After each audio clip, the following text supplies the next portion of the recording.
విషయాలు ఏం నేర్చుకున్నాం? దేవుని కనుదృష్టి ఎవరి మీద ఉంటుందండి?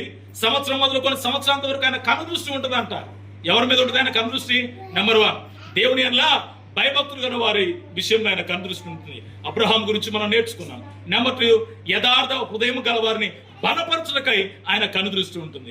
ఎగ్జాంపుల్ ఎవరు నేర్చుకున్నాం? యోబు గురించి మనం నేర్చుకున్నాం. చివరిగా ఇస్కియా గురించి నేర్చుకున్నాం. ఆయన కన్నీరు కార్చాడండి, ఆయుష్ను పొందుకున్నాడు, ఆరోగ్యాన్ని పొందుకున్నాడు.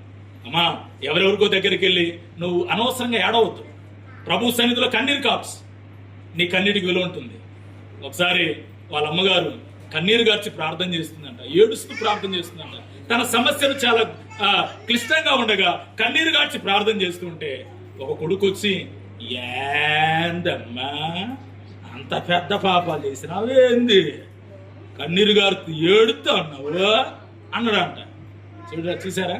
ఒకవేళ నువ్వు కార్చే కన్నీరు నీ ఇంట్లో వారికి లేకపోతే ఎవరైనా చూసేవారికి ఒకవేళ అది వెరితనంగా అనిపించవచ్చు, లేకపోతే వ్యగ్రతల పాడు చేయొచ్చు. కానీ ప్రభు మాత్రము ఆ కన్నీటికి విలువ కడతాడు. స్తోత్రం చెప్పండి, హల్లెలూయా.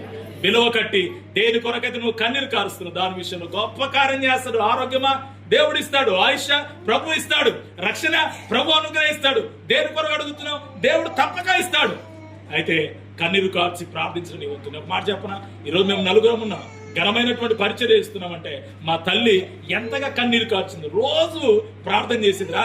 రాత్రి సమయంలో మా అమ్మ కన్నీరుతో ప్రార్థన చేసేది. మా కుటుంబ ప్రార్థనలో కన్నీరుతో విలాపిస్తా ఉండేది మా అమ్మ. నేను చిన్నప్పుడు అనుకో, ఏంది మా అమ్మ ఏంది ఏడుస్తూ ఉంది, రోజు ప్రార్థన చేస్తూ ఉంది అని అనుకునేవాడిని. ఈ రోజు నాకు అర్థమైంది, మా అమ్మ కార్చిన కన్నీటి ఫలితమే ఈరోజు మేము ఘనమైనటువంటి సేవ చేస్తాము. నాన్న 38 సంవత్సరాలు చనిపోయింది. చెట్టుకు ఒకరు పుట్టకొకరు అవుతామని అనుకున్నారు కానీ చాలా మంది మమ్మల్ని ఎవరు పెద్దగా పట్టించుకోలేదు, కానీ ఎవరు సహాయం చేయలేదు. కానీ మా అమ్మ కార్చిన కన్నీరు, అమ్మ పడినటువంటి ప్రయాస, కష్టము ఈ రోజు దేవుడు మమ్మల్ని గొప్ప స్థాయిలో పెట్టింది. ఘనమైనటువంటి పరిచర్య, పెద్దన ఘనమైన పరిచర్య చేస్తున్నాడు. అక్క హైదరాబాద్ లో ఘనమైన పరిచర్య చేస్తా ఉంది.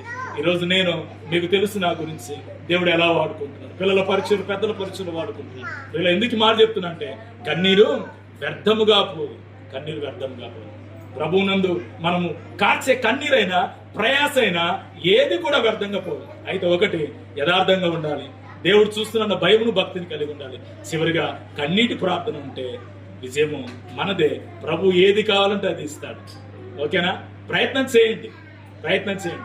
జీవితాంతం ఉండడానికి ప్రయత్నం చేద్దాం. దేవుడు అట్టి కృప, ఆశీర్వాదాలు మనకందరికీ అనుగ్రహించును గాక. ఆమేన్.